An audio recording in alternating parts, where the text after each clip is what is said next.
Bien, como cada semana les damos bienvenida a una nueva edición de nuestro programa Las Crónicas del Domingo a través de Chilena FM. Y seguimos con el ciclo de conversación con quienes son parte de la Sociedad de Historia de San Antonio. Hoy día nos acompaña su presidente Sergio Baeza, profesor de Historia precisamente, actual director del Instituto Comercial Marítimo Pacífico Sur. ¿Qué tal, Sergio? Bienvenido a nuestro programa, gracias por acompañarnos. Aquí estamos, Luis, bien, estamos bien. Gracias por la invitación también y por generar estos espacios. Siempre son interesantes e importantes para poder conversar también. Bueno, primero que todo, me gustaría, Sergio, que nos contase acerca de ti, ¿no es cierto? ¿Cómo empezó este interés por la historia y también por generar nuevos estudios de nuestra historia, que ustedes como sociedad han investigado cosas nuevas que antes en la historia de San Antonio no se habían investigado o bien no estaban muy publicadas? Bueno, o sea, para hablar de un poco del interés por la historia, uno podría a veces remontarse hasta la educación sistemática que uno ha tenido. Sí, claro. Pero para abreviar un poco el tema, debo decir que yo estudié año de literatura primero en la universidad. Ya. Entonces tengo ahí como una vertiente, bueno, siempre humanista, pero tengo una vertiente por el lado literario que siempre ha tirado un poco, porque de hecho entré a estudiar literatura porque me gusta obviamente leer y me gusta la literatura. Y estando dentro, teniendo un ramo de historia que se llamaba Historia de España, enganché mucho con la asignatura y la profesora me dijo, y conversó conmigo y me dijo que en realidad si me gustaba mucho historia, a lo mejor el tema era definitivamente repensarlo y al final hice eso y volví a entrar a la universidad al año siguiente a estudiar historia. Ya. Y de ahí para adelante siempre el tema ha sido estudiar historia, la enseñanza de la historia, como lo principal. Pero uno cuando hace docencia siempre te va quedando un poquito no un sinsabor, pero una especie de como que siempre se puede hacer algo más, digamos. Te queda esa sensación de que pucha, con este curso, con estos alumnos de este curso podríamos haber logrado un poco más. Y no me refiero a notas o puntajes, digamos, que a veces la educación está tan estandarizada que realmente la gente todo lo mide por puntajes de prueba o notas. No, me refiero a que lograr reflexiones más profundas, lograr trabajos de mejor calidad, lograr mayor interés de los chicos por la historia, por el aprendizaje de la historia. Y en esa búsqueda, en algún momento y en oportunidades, más de una vez, donde he estado, me ha tocado interactuar con otros colegas de la misma área, donde hemos intentado hacer cosas más allá del espacio de la sala de clase. Ya. Incorporamos alguna vez el teatro en historia, y fue bastante interesante y exitoso en otra localidad. Yo trabajé en El Salvador, en Atacama. Ya. No sé si te había contado eso alguna vez, pero trabajé más de una década allá en educación. Y es una experiencia en especial porque es como, si ustedes creen que San Antonio es chico, El Salvador es una burbuja. Entonces, con todo lo que significa vivir en un lugar de donde somos 5.000, 6.000 personas, donde el liceo es uno solo, donde tú eres profe las 24, ahí sí eres 24 horas, porque te saludan como profe, entonces vas al supermercado, eres el profe, te paran, te conversan. Casi en estos pueblos el profe es una autoridad, ¿no? Sí, todavía queda un poco dejo de eso, sí. Pero también si cometes errores o te mandan una embarrada, también eso te genera toda una imagen negativa. Entonces, para ambos lados juega un poco el asunto, pero sí es verdad. Hay como harto reconocimiento igual para los docentes en general. Entonces, desde esa época y antes de llegar a San Antonio, yo siempre tenía el interés de indagar algo más, digamos, de buscar en algunos temas y de no quedarnos solamente con lo que te da la sala de clase. Y acá en San Antonio fui conociendo gente. Tuve un paso por un colegio subvencionado acá, empecé a conocer gente y yo venía saliendo, estaba con un tema con el magíster yo estudié en la ARCE, un magíster en Historia y Ciencias Sociales, y tenía que trabajar la tesis. Entonces yo inicialmente había empezado a hacer algunos trabajos vinculados con El Salvador y tuve que dejar todo eso botado porque me cambié. Entonces ya no había nada que hacer, digamos. Y estando acá, ya llevaba como 2 años acá, cuando empecé a conversar con los colegas de historia, y ahí de repente surgieron, en esas conversas surgió eso de que, bueno, mira, si aquí hay esto por investigar, etcétera, ¿y dónde puedo investigar? Que es la pregunta que uno hace. Sí, claro. ¿O qué tema voy a tomar, no es cierto? Claro, ¿qué tema voy a hacer? Y si hablo de ese tema, ¿dónde busco información?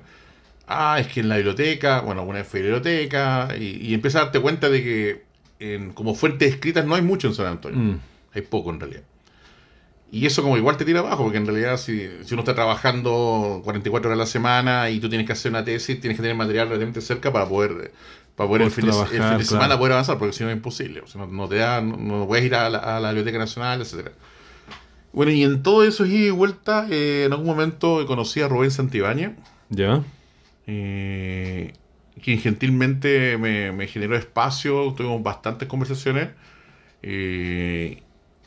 Bueno, y él me indicó, me dijo que tenía que ir a la hemeroteca, a la Biblioteca Nacional, que ahí Ya. estaba el material de San Antonio antiguo, y empecé a ir para allá. Y ahí empecé a meterme un poco en el tema de la historia de inicio del siglo XX en San Antonio.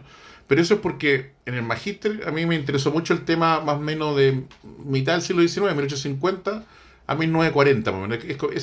Como ese siglo ¿Ya? en la historia de Chile me interesa mucho. Empecé a leer autores, mis trabajos, todo el magíster lo hice en ese periodo. Entonces como que uno empieza como a hacer un foco.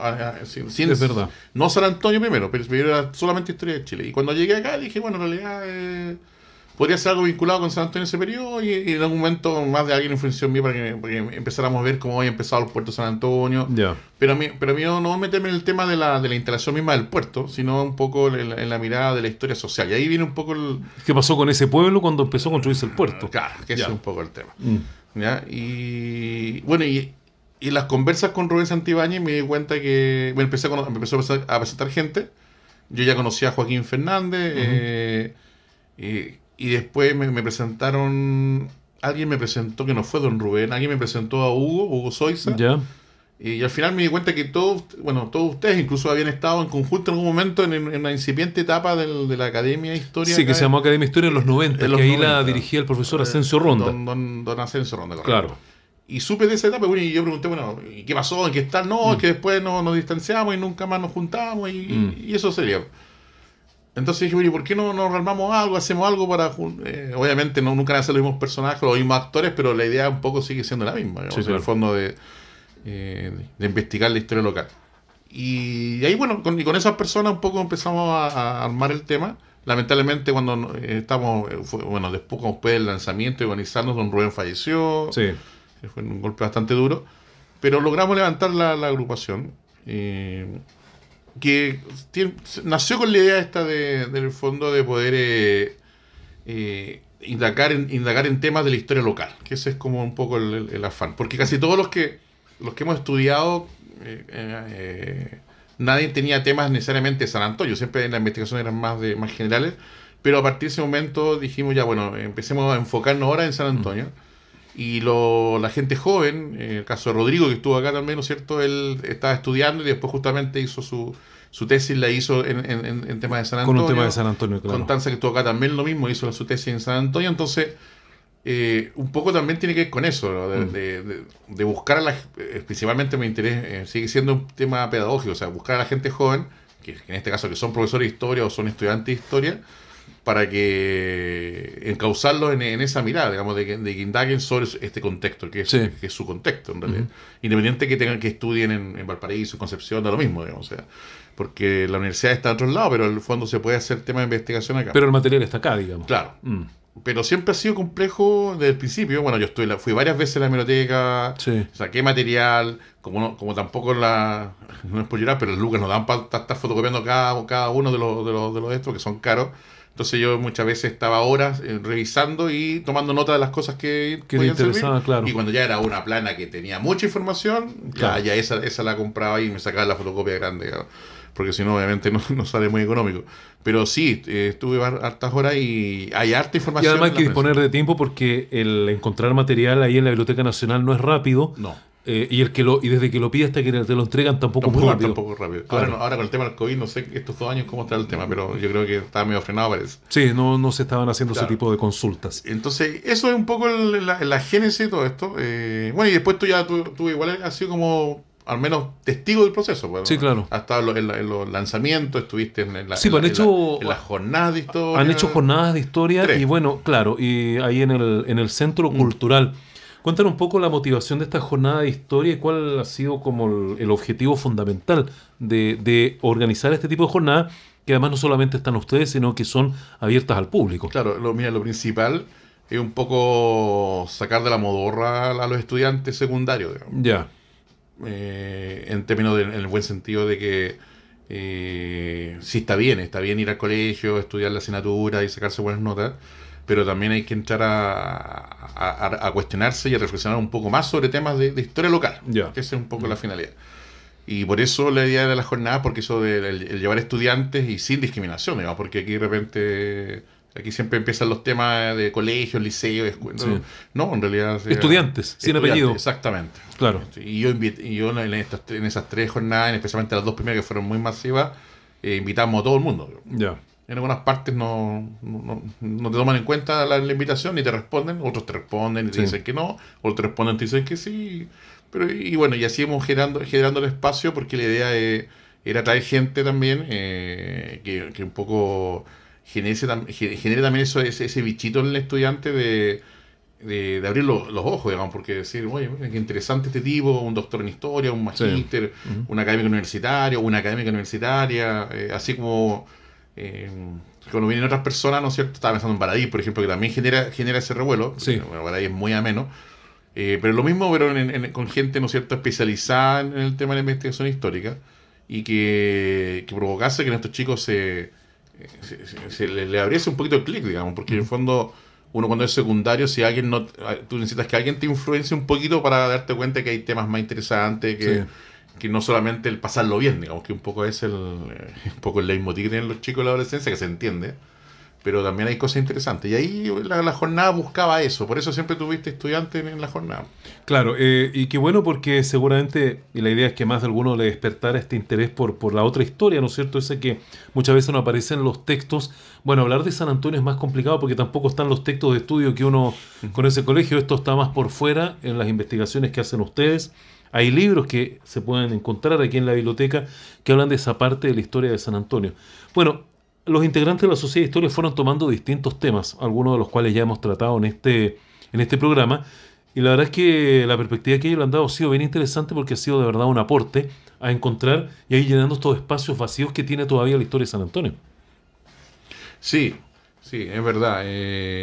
Yo siento que en la segunda jornada, cuando se presentó Bárbara, Constanza, Rodrigo, fue un gran acierto de todos, digamos, de que fueran como la generación joven, un poco por decirlo así, se presentara y con los trabajos que están, ninguno tenía trabajos terminados, pero estaban todos en trabajos por hacer. Pero habían investigado bastante. En desarrollo, sí. Entonces era interesante de generar el espacio y yo creo que sirvió harto en el caso de ellos también para motivarse a sí mismos a ir avanzando en este tema. Ahora, esas investigaciones tienen que ver en el fondo con historia social, pero local. En el fondo siempre hemos tratado de poner el sello en lo local, pero historia social.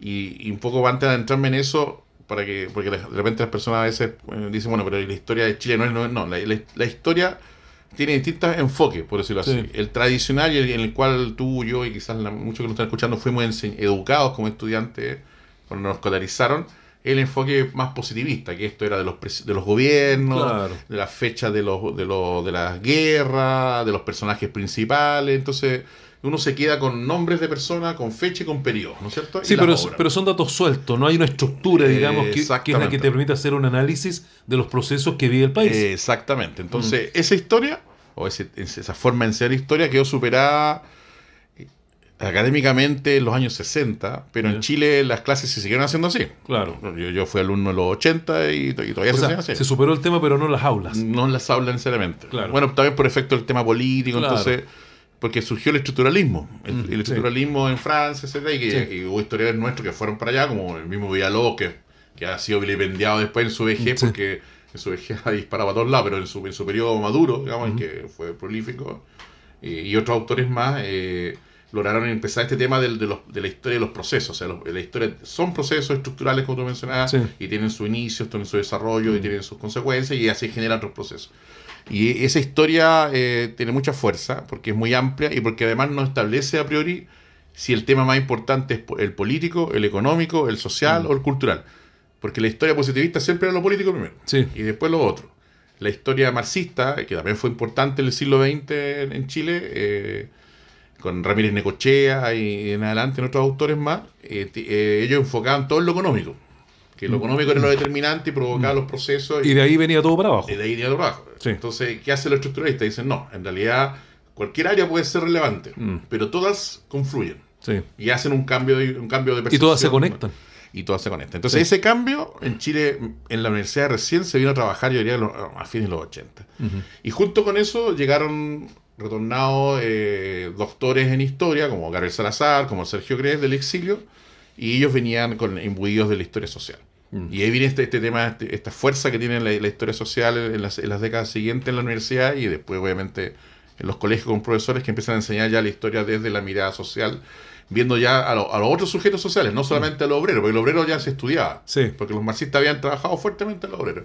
Pero los otros sujetos sociales eran, o sea, nadie hacía historia, le interesaba el tema de las asesoras domésticas, de las prostitutas, del peón que trabajaba en el campo, etcétera. A nadie le interesaba esos temas. Eso no eran parte de la historia. No, y ojo, ni de derecha ni de izquierda, porque uno dice, no se tomaba en cuenta por ningún lado. Y eso recién se empezó a trabajar, yo diría, en Chile en los 90, y ha habido mucho trabajo, hay muchos historiadores jóvenes que están trabajando temas y se han ido focalizando, porque en realidad se han dado cuenta que hacer historias macro, así como a nivel nacional, es difícil, entonces lo focalizan por ciudades o por periodos históricos, etc. O sea, abarcas a lo mejor temas digamos, en espacios más pequeños. Exactamente. Y de tiempo y también de geografía, probablemente, ¿no? Exactamente.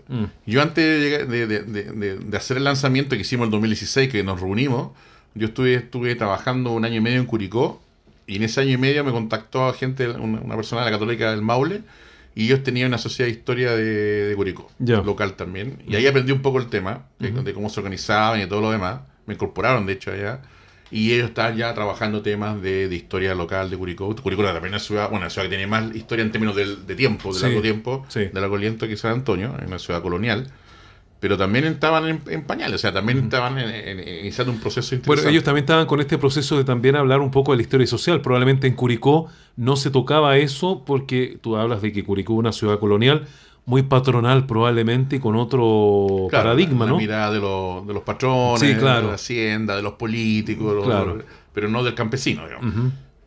Así que está en un proceso bien interesante, y bueno, y acá la idea un poco también fue desde el principio enfocarnos en la historia local, pero también en lo social, o sea, un poco relevar temas que tengan que ver con lo social. Y el caso de mi interés o mi área de interés tiene que ver con los obreros, o sea, los obreros, pero en su inicio acá en San Antonio, porque cuando se empieza a construir el puerto no hay obreros. No hay obreros, hay pescadores, hay gente que trabaja en el incipiente comercio, que es pequeño. Hay mucho campesino que viene hacia acá, ¿no es cierto?, a vender sus productos, ir y venir desde del mundo rural, que era mucho más grande que ahora, pero que todavía existe. Y estaba más cercano también porque la ciudad era más chica. Entonces, así como tú decías antes, o sea, bueno, ¿qué pasó con la gente que está acá? Bueno, a mí me interesa el tema de cómo la gente de San Antonio se convierte en obrero, cómo la mano de obra muta en convertirse en obrero. Ahora, no todos los que están acá van a ser obreros portuarios. Sabemos que hay gente que va a llegar del campo y que se va a convertir en portuario. Cuando escuchen hablar de las obras del puerto, van a llegar algunos y van a trabajar en las canteras para la construcción del puerto. Y después hay otros que van a decir, oye, pero gente joven sobre todo, que se viene de la hacienda, de los fondos, y se empieza a sumar como mano de obra en el puerto. Y también llega gente de fuera que ya tiene más experiencia en temas laborales, o portuarios, o de otros ámbitos, como fuertemente fue también la llegada en toda la zona central de los flujos que hubo del mundo del salitre, en la medida que había crisis allá. Bueno, aquí llegamos a una parte ya de la historia de San Antonio, cuando es la construcción del puerto.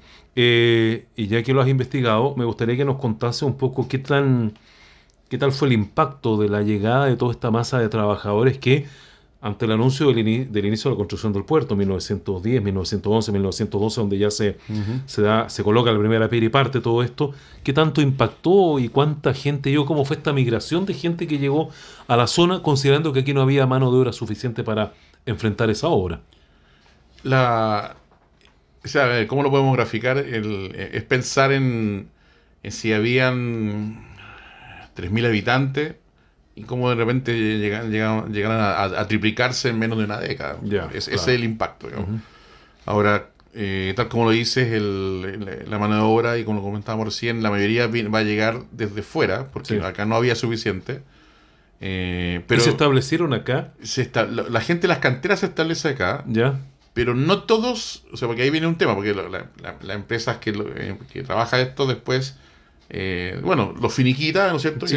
Y se desentiende. Y se van ellos. Claro, entonces Pero- ahí se van, hay muchos que se van Pero hay muchos que se quedan también. y otros se quedan, pero Sí. ya no pueden ser trabajadores de cantera. Claro. Entonces esos que se quedan mutan en portuario. Ya, perfecto. Y ahí nace el trabajador portuario, ¿no? Es una de las fuentes de acceso. También Ya. se suman algunos campesinos que llegan directo a ser portuarios, Ya, especialmente chiquillos jóvenes que obviamente escuchan de esto y que Claro. les llama la atención, digamos. ujú, O sea, si hoy día el puerto llama la atención, imagínate hace un 100 años atrás, para Claro. la gente que, como era el campo hace 100 años atrás la vida. No, este era un universo nuevo prácticamente. ¿no es Claro, cierto? pues, Claro. era la posibilidad, y cuando se habla de puerto hace 100 años atrás, me imagino que quizás cuántos jóvenes campesinos quizás soñaban ya arriba de un barco, ya, porque en el Sí, fondo claro. es gente que no conocía Santiago, o sea, Ujú. estamos hablando de una realidad bien distinta a la de ahora. Entonces, ese es el impacto. Y lo otro que decía yo, llegan algunos portuarios de afuera, probablemente al paraíso, pero también llega mucho pampino, digamos. Ya. Pero no es un flujo así como permanente, sino que tiene que ver con las crisis que hay en el salitre. Ya.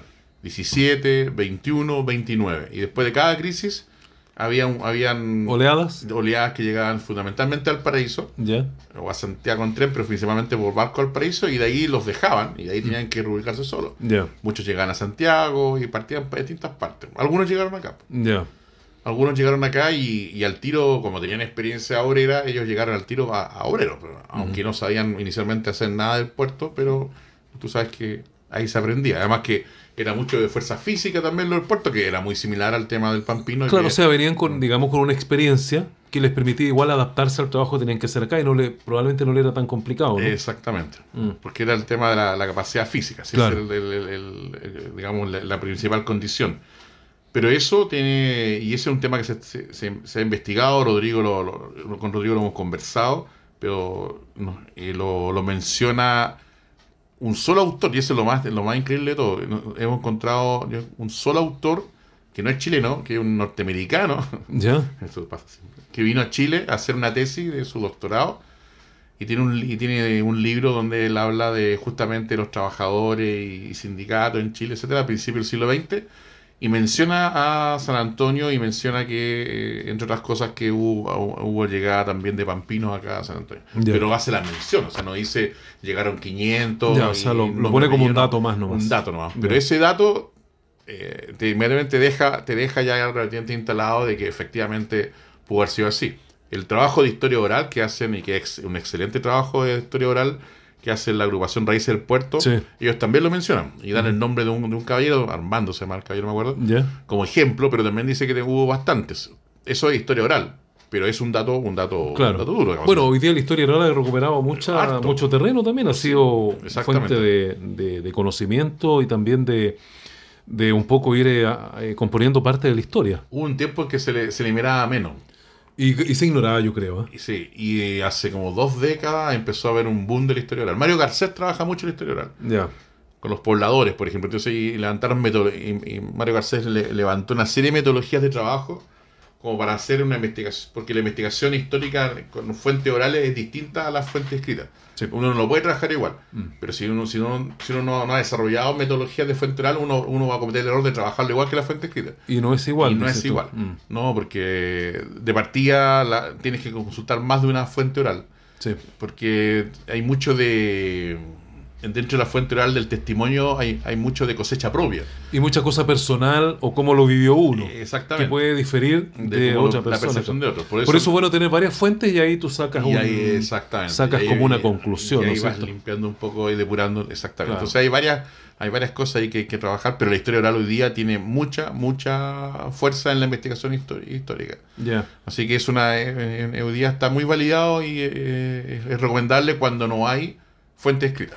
Bueno, ahí entonces nace este libro de la agrupación Raíces del Puerto que se basa mucho en eso, ¿no? De fuente oral. Sí, Porque pero- hay mucha entrevista, mucha conversación con antiguos portuarios Y es muy buen trabajo. Y que se rescataron a tiempo porque varios de ellos lamentablemente ya, producto de la edad, han ido falleciendo. O sea, todos los años nos damos cuenta que son menos. Y a cada rato van falleciendo lamentablemente trabajadores portuarios, pero son de esta época de a mediados del siglo pasado, pero han ido ellos dejando su testimonio y está en ese trabajo, en este libro que ellos tienen, que tiene muy buena información. Yo creo que, para cerrar el capítulo de ellos, Sí. pero mencionar algo, creo que lamentablemente no ha habido el apoyo de una universidad, de una escuela de historia de una universidad, porque ese libro merece no solamente una nueva edición, sino merece un reconocimiento por esa investigación. Sí. Y que San Antonio, bueno, todo el mundo lo ha felicitado, han habido actividades, se han entregado reconocimientos, pero... Y cada cierto tiempo se habla de ese libro. Exactamente, pero yo diría que... Pero hay que dar un paso más, ¿no? Hace falta desde el punto de vista académico. Yo creo que ahí ha hecho falta, bueno, a nadie se nos ocurrió, en realidad me incluyo, de buscar los nexos para que el mundo académico haya un reconocimiento y se valide. Yo creo que ahí quizás se puede hacer algo, pero es muy buen trabajo. Bueno, y retomando con el tema de los obreros, Sí.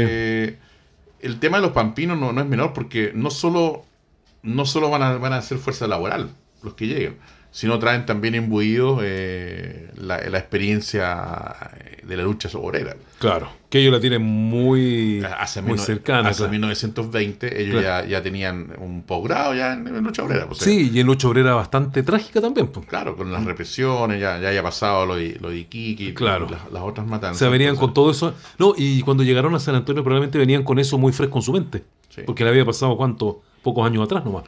Entonces, ese punto también no es menor, porque el mismo Peter Dichazo, te lo voy a escribir, el mismo Peter Dichazo, el gringo investigador, menciona en una parte una huelga del año 21 a nivel nacional de los puertos, que después se negoció, pero después dice después textual, pero sin embargo hay 4 puertos que mantuvieron la huelga digamos, sin parar, varios días más, y el primero de esos 4 era San Antonio. Ya. 1921. Imagínate. El puerto empezó a mitad de máquina en 1920. O sea, claro.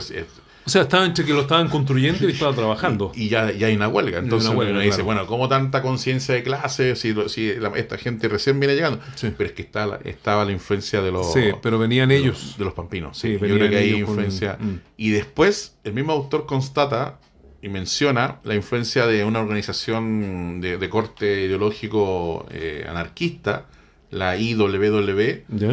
que está en Chile, que tiene presencia en Santiago, pero también en Valparaíso, y menciona a San Antonio en los años 20. Ya. O sea, acá también tuvimos presencia de algunos líderes o algunos militantes de esta agrupación anarquista, y lo cual quiere decir que impactaron también en los portuarios. Tiene que haber influido acá en los portuarios, sí. Efectivamente. Bueno, les cuento que estamos en nuestro programa semanal de las Crónicas del Domingo. A esta hora conversando con Sergio Baeza, presidente de la Sociedad de Historia de San Antonio. Él es profesor, pero además es el director del Instituto Marítimo Pacífico Sur, el INCO, como se le conoce. Y hoy día comparte con nosotros su experiencia al frente de esta Sociedad de Historia y también lo que él ha investigado respecto de los sucesos, los hechos de San Antonio. Bueno, Sergio, es importante este devenir, ¿no es cierto?, de cómo cambia entonces todo el pensamiento del mundo portuario con sus luchas sociales y por mejores condiciones laborales, que uno lo ve esto hoy día en el futuro y lo ha visto, o sea, lo ve siempre, lo ha visto hasta el día de hoy, cómo los trabajadores portuarios de San Antonio han sido constantes luchadores por sus derechos. Eso es una tradición, parece que se quedó a partir de lo que tú comentaste. O sea, yo creo que si el origen fue así, obviamente que hay un ADN que se empieza a instalar en el trabajo portuario. Claro. Sabemos que en los años 50 San Antonio se hizo noticia por las huelgas y porque hubo dirigentes nacionales que eran de acá, sí, etcétera. Ahí ya teníamos más fuentes y hay más testimonios. Pero eso no nació en el aire. O sea, es una tradición que ya venía de la década anterior y probablemente del origen del puerto. Y por ahí en algún momento el apelativo de Puerto Rojo no es de los años 70, el apelativo de Puerto Rojo viene de décadas anteriores, digamos, porque efectivamente una fuerte tradición de izquierda acá en San Antonio y también una fuerte presencia de los portuarios en tema de la lucha obrera, digamos. Bueno, y ahora en el presente cabe decir que cuando se estaba discutiendo, por ejemplo, bueno, el estallido social fue un tema, pero después cuando se estaba discutiendo Los retiros de las AFP. Los portuarios hicieron un aviso, una huelga, claro, y el asunto cundió al tiro. Así o sea, es. Yo creo que hoy día, a nivel de sindical, después de del cobre, que yo creo que siguen siendo los que tienen mayor peso a nivel nacional, están los portuarios, digamos, están a ese mismo nivel. Tienen un tremendo peso. Sí, pero son es que las dos agrupaciones más poderosas a nivel nacional. Y llegaron a ser muy poderosas estas agrupaciones, los sindicatos tibadores y los similares, hasta el año 1973, que eran sindicatos muy poderosos con miles de personas que los integraban, y eran fuerzas laborales muy poderosas que existían en el país, movilizaban mucha gente. Así que eso habla un poco confirmando lo que tú nos comentas. Bueno, hoy día, hablando un poco de cómo ustedes están revisando todo este tema de la historia, yendo a la historia social, ha cobrado mucho sentido, porque además uno esto lo conecta necesariamente con todo lo que hoy día está pasando en Chile, con esta crisis que se vive, pero que en el fondo, y tomo el término crisis del ámbito de que se puede reformular algo nuevo a partir de lo que está ocurriendo, pero que sin duda es un tema que hoy día tiene que ver con toda la historia hacia atrás. Este es parte de un ciclo que no es de ahora, es un ciclo mucho más largo en el tiempo. Sí, lo que pasa es que es la típica dicotomía de la historia. Cuando uno vive el momento, uno no se está dando cuenta que a veces ni siquiera que está en una etapa en que estamos pasando otra etapa, digamos. Sí. Entonces la discusión, por ejemplo, cuando uno habla del Chile contemporáneo, ya es difícil establecer ya los límites, porque ya se ha ido recambiando eso. Pero si nosotros nos quedamos con el periodo de la dictadura, como un periodo que está marcado, inevitable, por características políticas, económicas, sociales, culturales, de todo tipo, o sea, está marcado ese periodo. El periodo posterior, que es la transición a la democracia, también ya es un periodo que tiene sus características, y que yo creo que de una u otra forma, si no terminó, está terminando. Si no terminó antes del estallido social, terminó con el estallido social. Yeah. La transición a la democracia, yo creo que ya como proceso post dictadura, yo creo que ya dio lo que tenía que dar. Y hoy día estamos en otra etapa, digamos, claro. Solo que no tenemos claridad todavía. Y no sabemos qué nombre tiene tampoco. Cómo se va a llamar, ni para dónde va, pero el eje transformador va a ser la nueva constitución. Eso claro. está clarísimo, digamos. Eso como por un lado. Ahora, lo que pasó en el periodo, ahora viene el análisis más crítico de la transición democrática, digamos, o sea, analizar no solamente lo político, sino también lo económico, que tiene bastante relevancia, pero también los temas sociales que ocurrieron durante este periodo de transición, pero también con ojo crítico, pero también contextualizando, porque de repente la gente compara cosas, digamos, o sea, y no es lo mismo, ¿no es cierto? A ver,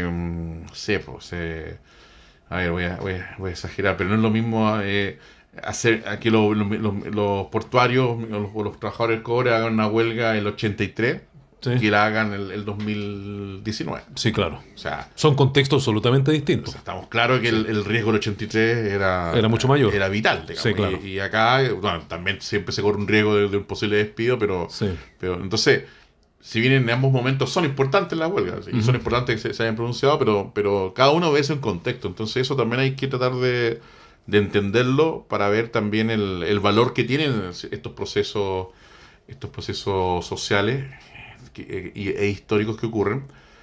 Pero también es innegable, al hacer esta mención, de que hay protagonistas o movimientos que van a seguir siendo importantes. O sea, los portuarios, los trabajadores del cobre, en lo social son importantes. Sí. Son actores que son inevitables, digamos. O sea, y que si de repente se quieren hacer algunas transformaciones importantes en lo social, hay que contar con ellos. Sí, claro. No se podría de otra manera.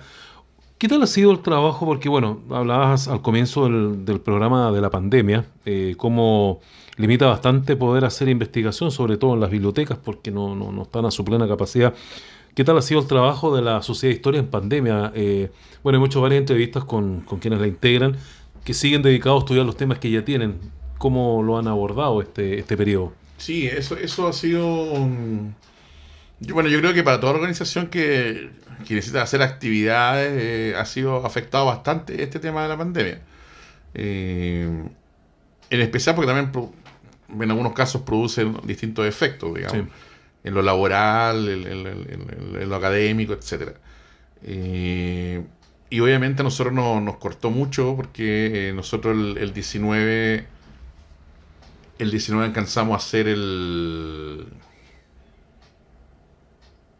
a ver, sí, 17, 18, 19. Sí, alcanzamos a hacer la tercera jornada de historia, Sí. Ujú. y hicimos el primer trabajo de taller de historia local, Ujú. que fueron 5 sesiones de trabajo que también hicimos en el cultural, ya con gente que se inscribió Sí, claro. y después ya se vio todo interrumpido, digamos. O Ujú. sea, y el año pasado, cuando conversamos en abril, por ejemplo, pensamos postergar las cosas para el segundo semestre del 2020. Ya. Y después cuando nos dimos cuenta ya que la cuestión Se complicó mucho, claro. se fue en banda, y bueno, pensamos el 21, y el 21 también se nos ha ido. Entonces las grandes actividades no las hemos realizado. De hecho, nosotros no podemos hacer ni las elecciones para que me reemplacen, porque ya corresponde el relevo. Ujú. Y no nos hemos podido realizar. También hay actos administrativos que realizar. Entonces, al final hay varias cosas que nos han ido dejando un poco frenados, pero lo único que ha pasado en lo individual es lo que tú mencionas, digamos. Ya. Se ha venido haciendo un trabajo que esperamos que tenga luces y frutos en el próximo tiempo, digamos, Claro. por parte de los distintos integrantes. En lo personal yo puedo decir que he aprovechado a leer mucho, digamos. La pandemia me generó espacios para poder leer más. Ya. Si bien este tema del teletrabajo, y en especial las reuniones, las videoconferencias, se fueron multiplicando después, porque al principio era como una novedad y después ya fue como... No, después ya se tornó hasta tedioso, te diría yo, porque a veces te toca todo el día estar metido en Zoom. Exactamente. Claro. Entonces de repente te citaban a las 7 de la tarde en una reunión. Sí, claro. Pero de repente te citaban a las 7 y tú entre las 4 y las 7 no tenías nada. Entonces empezaba a ocupar tiempo muerto. Claro. Y yo debo decir que por lo menos yo he aprovechado a leer bastante. Ya. A leer bastante, a comprar material, a comprar libros, buscar cosas. Porque también falta eso y eso yo creo que ustedes también lo vivieron en su momento, el poder tener los espacios para investigar. O sea, yo pienso, me imagino, no sé, en países desarrollados como en Europa, donde a veces las jornadas horarias las cargas laborales son más cortas. Un profesor de liceo puede ser investigador Sí. historiográfico. Hoy día, si no trabajas en la universidad donde te pagan para dedicarte a eso, donde te pagan para hacer docencia y a la vez para hacer investigación, es súper difícil, digamos, porque en el fondo o no trabajas Claro. o te dedicas al otro. Porque, bueno, un tema por el tema de los famosos horarios, por ir a las bibliotecas, sabemos que hay que ir a la biblioteca de Santiago, etcétera, pero también porque tienes que tener tiempo para leer y escribir. Entonces, eso también es un tema bastante complejo, que a veces un poco da lata, porque de repente uno encuentra cosas interesantes y no las puede abordar en demasía. Pero por lo menos yo en este tiempo, cuando ya me di cuenta que esto iba para largo, decidí, bueno, aquí voy a leer. Claro. Ya has aprovechado el tiempo leyendo, ¿no? Sí, sí, sí. Hay hartas cosas que van surgiendo. No sé, por ejemplo, yo sé que yo leí por ahí en alguna parte un texto tuyo, una cosa que nunca sabes cómo, de haber sido lo de haber tenido Rubén Santibáñez. Entonces, hablabas tú y no sé si tú lo escribías o tú eras el que estabas reproduciendo un texto de 1906 que Ya. tenía que ver con el terremoto De Valparaíso. de Valparaíso. Ah, ya, era una reproducción de un artículo que había salido en el diario Los Tiempos. Los tiempos, claro. Claro. Entonces yo te cito a ti. Yo Sí. no te cito a ti. Sí, pero yo lo había escrito, sí. Sí. Basado en eso. Entonces uno, y leyendo sobre eso, después alguien me dice, ¿sabes qué? Yo tenía un abuelo, y mi abuelo venía de Sewell y siempre había mucho vínculo con Sewell. Entonces empecé a empezar más la mirada cuando veíamos el tema de por qué se construyó el puerto de San Antonio. Ya. Porque más allá o sea, el terremoto de Valparaíso fue catastrófico de Valparaíso, pero acá Sí. también quedó las cosas. Sí, claro. Y tú citas eso. Po. Sí, exacto. Entonces yo decía, no, pues sí. Igual, pues, y ya, está ese tema. Está el tema de los agricultores, ¿no es cierto?, que quieren sacar sus productos. Ya si los hacendados tenían fuerza, tenían diputados, tenían senadores, puede ser. Pero también como que me hizo ruido lo otro, y después llegué a unas revistas de Codelco que las tienen en digital, Ya. buscando en digital, o sea... Sí. Llegué a una revista de Codelco donde hablan justamente de que ellos cuando empieza la construcción del yacimiento del Teniente y todo lo demás, ellos construyen la vía férrea para unirla a la longitudinal sur, a la vía férrea del sur. Claro. se dan cuenta que la trocha de ellos es más angosta que la otra y tienen que hacer una adaptación, ya no importa, pero lo hacen y toman para llegar a Santiago y de Santiago al Paraíso, para poder embarcar. Pero se dan cuenta, porque ellos primero buscan y exploran la sexta región y no hay lugar para hacer puerto. Ya.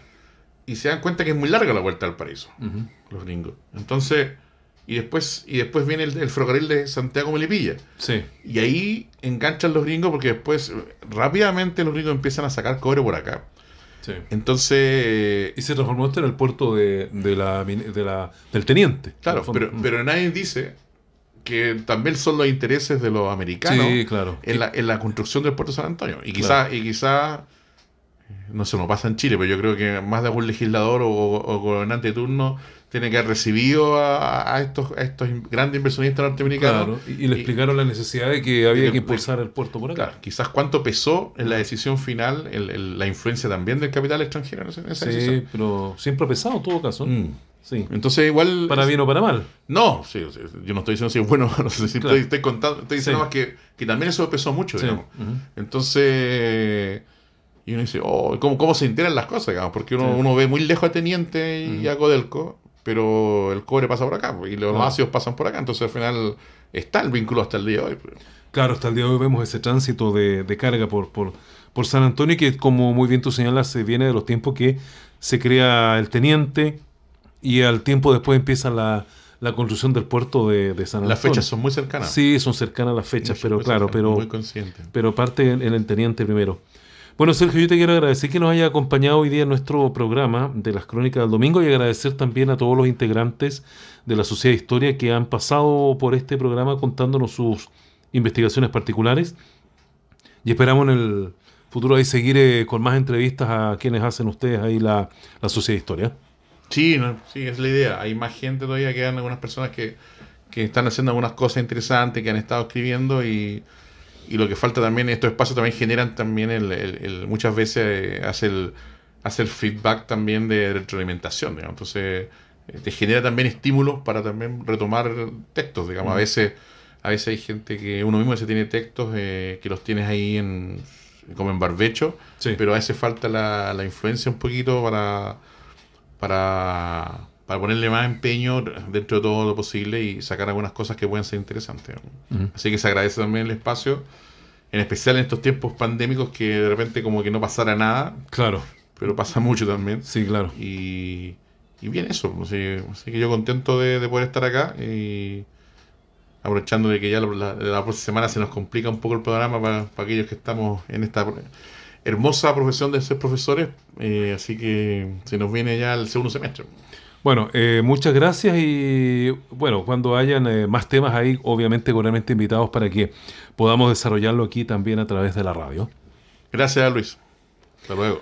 Bien, hemos conversado sí con Sergio Baeza, presidente de la Sociedad de Historia de San Antonio, director del Instituto Comercial de nuestra ciudad, quien ha estado contándonos un poco acerca de las actividades de la Sociedad de Historia y sus investigaciones aquí en las Crónicas del Domingo.